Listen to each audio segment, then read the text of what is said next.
अनुराग जी, मैं आपसे शुरू करता हूं। देखिए, देश में सनातनी भारत की जय हो रही है। ब्रिटेन के पीएम ऋषि सुनक का अवतार देखने को मिला है। देश में विपक्षी पार्टियां क्या कर रही हैं? कांग्रेस एक और मोदी विरोध अपमान वाली सियासत पर तुली रही। आपकी पार्टी के एक नेता औरंगजेब को महान बताने में लगे हैं। इस तरीके की सियासत हो रही है देश में। देखिए, उन्होंने जो वर्ड लास्ट यूज किया कि हम चाहते हैं कि हमारा देश फिर से सोने की चिड़िया बन जाए, 25% जीडीपी हमारे देश की हो जाए, तो इसमें क्या बुराई है? कुछ शब्दों को हमें, जो अच्छे शब्द हैं उन्हें हमें उसको लेने चाहिए कि भाई हमारा देश आगे बढ़ जाए, देश उन्नति कर जाए। भावना उनकी है कि देश आगे बढ़ जाए। देश, अगर हम सिर्फ जाति धर्म में देश को देखेंगे तो देश उन्नति कैसे करेगा? देश उन्नति तभी करेगा कि हम इसको विकास के रास्ते पे ले जाने की बात करें, हम रोजगार की बात करें, हम यहाँ महंगाई कम करने की बात करें, और कैसे हिंदुस्तान आगे बढ़े इस पे चर्चा होती रहे, निरंतर चर्चा होती रहे। तो इसमें बुराई क्या है?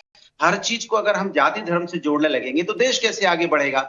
हाँ, अच्छी बात है, यहाँ G20 हो रहा है तो G20 हो रहा है तो अच्छी बात है, उसमें बुराई क्या है? सभी उसकी तारीफ करते हैं। और जो भी सरकारें होती हैं, सरकार की जिम्मेदारी बनती है कि देश को आगे ले जाए, देश आगे बढ़े।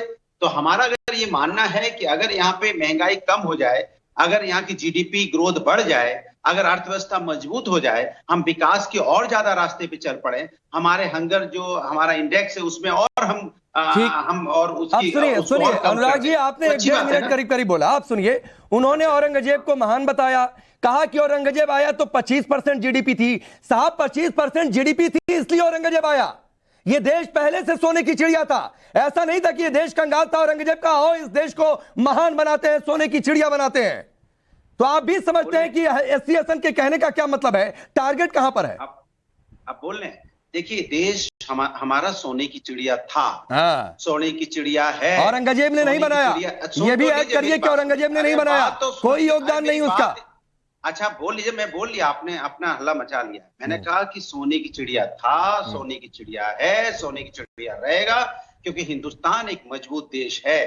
अब चूंकि आने वाले दिनों में 2024 के बाद ये सोने की चिड़िया वाकई बहुत बड़ी बनेगा, क्योंकि भारतीय जनता पार्टी तो वो जीडीपी नहीं ला पा रही है ना। भारतीय जनता पार्टी यहाँ पे महंगाई कंट्रोल कर पा रही है, अच्छा। ना बेरोजगारी कंट्रोल कर पा रही है, ना यहाँ पे इंडस्ट्रियलाइजेशन ला पा रही है, ना विकास यहाँ की दर बढ़ा पा रही है, ना विकास कर पा रही है। ये सिर्फ देश को उलझाए हुए है। देश में एक नफरत की राजनीति को देश को उलझाए पड़ी है।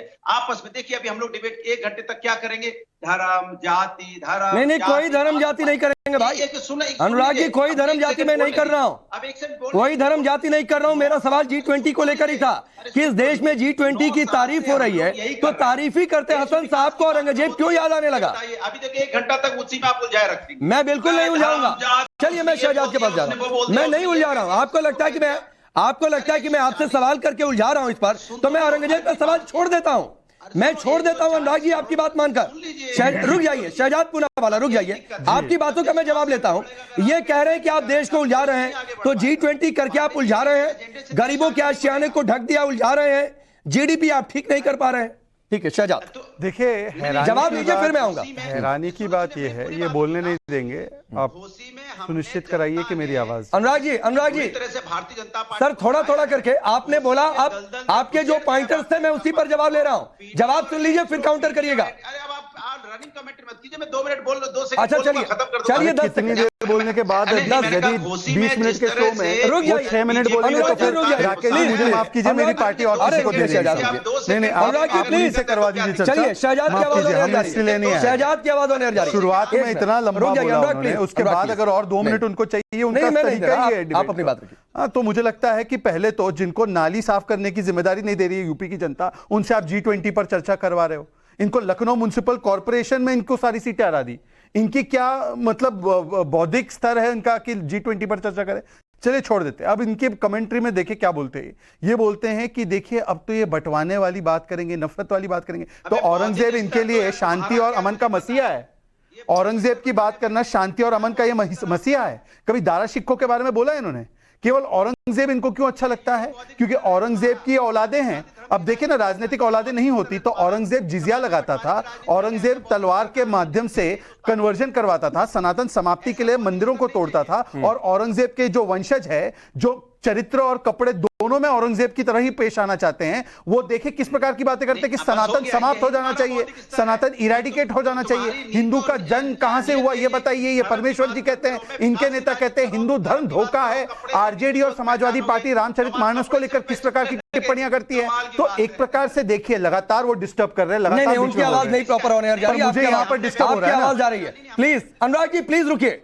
देखिए एक तरफ तो आप देखिए नोट कीजिए, एक तरफ G20 हो रहा है और दूसरी तरफ मिशन 420 हो रहा है। एक तरफ चाइना की संपूर्ण घेराबंदी के लिए किस प्रकार से Indo European union middle east का इकोनॉमिक कॉरिडोर बना है, किस प्रकार से वन फैमिली वन अर्थ की परिकल्पना की गई है, और दूसरी ओर वो है जो संप्रभुता पर हमला करता है, one border one belt one region one belt one road initiative के माध्यम से।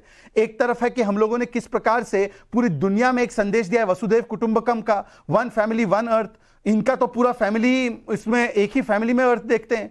और इसीलिए मैं कहता हूं कि ये दो मॉडल देश के सामने, दुनिया के सामने प्रस्तुत है, एक G20 का, एक 420 का। अब 420 के साथ कौन खड़ा है और G20 के साथ कौन खड़ा है, ये पूरी दुनिया देख रही है। और आखिरी बात देखिए, कितने गर्व की बात है कि आज जब इस कालखंड में हम आए हैं कि ब्रिटेन में भी जो 200 साल हुकूमत कर रहा था, उसका राष्ट्रीय अध्यक्ष एक हिंदू है, गर्व से वो अपने आप को हिंदू कहता है। सनातन का जो पताका है, चंद्रमा से लेकर नटराज जी की प्रतिमा हो या चाहे जिस प्रकार से शिव शक्ति पॉइंट हो, हर जगह सनातन का पताका लहराता है। तो दूसरी ओर ये लोग सनातन की समाप्ति की बात करते हैं। आज मैं अनुराग जी से पूछना चाहता हूं, स्टालिन के बयान को खंडन करते हैं क्या? स्टालिन को इनके गठबंधन से निकाला जाएगा क्या? परमेश्वर को निकाला जाएगा क्या? खड़गे को निकाला जाएगा क्या? शहजाद आलोचना नहीं कर पा रहे, निकालेंगे क्या? ये आपका सवाल ही बेबुनियाद है। वो आलोचना करने की हिम्मत नहीं उठा पा रहे, निकालने की बात नहीं। मैंने ये पूछा था ज्वाइंट स्टेटमेंट देंगे क्या? आलोचना करने का बोलूं? चलिए पहले बोलिए, हिंदू धर्म धोखा है, ये नफरत वाला बयान है, ये अच्छा बयान है? अरे सुन लीजिए मेरी बात, आपने बोल दिया मुझे बीच में, आप लगातार बोले जा रहे थे। बोलिए स्टालिन का बयान, इसके बाद आप लोग उनके साथ गठबंधन में रहेंगे नहीं रहेंगे, बताइए। अरे भैया देश नहीं, पहले स्टैंड लीजिए, पहले समाजवादी पार्टी के उस नेता पर स्टैंड लीजिए जो हिंदू धर्म को धोखा बोलता है। हिंदू धर्म धोखा है या नहीं है? हिंदू धर्म धोखा है या नहीं है? हिंदू धर्म धोखा है या नहीं है? हिंदू धर्म धोखा है या नहीं है? इस पर ध्यान दीजिए, हिंदू धर्म धोखा है या नहीं है? अभी भी समझ में नहीं आ रहा है जनता क्यों हिंदू धर्म वो नहीं निकलेंगे। शहजाद मैं आगे बताऊं, डिबेट को आगे बढ़ाऊंगा। रुक जाइए अनुराग भदौरिया, 2017-2022 में समझ में आया था कि नहीं आया था? एक उपचुनाव था भाई घोसी का, मैं उस पर डिबेट नहीं कर रहा हूं, समझा करिए डिबेट का इशू क्या है। अब रुक जाइए प्लीज, दो और मेहमान वेट कर रहे हैं, रुक जाइए प्लीज, प्लीज रुक जाइए। अब अजय वर्मा और शहजाद को एक साथ स्क्रीन पर रखिएगा, प्लीज रुक जाइए, प्लीज रुक जाइए, please please please please please sir please. ये डिबेट खराब करने के लिए आते हैं। अनुराग भदौरिया की आवाज डाउन करिए प्लीज, डिबेट करना नहीं है, इनको डिबेट डिरेल करना होता है।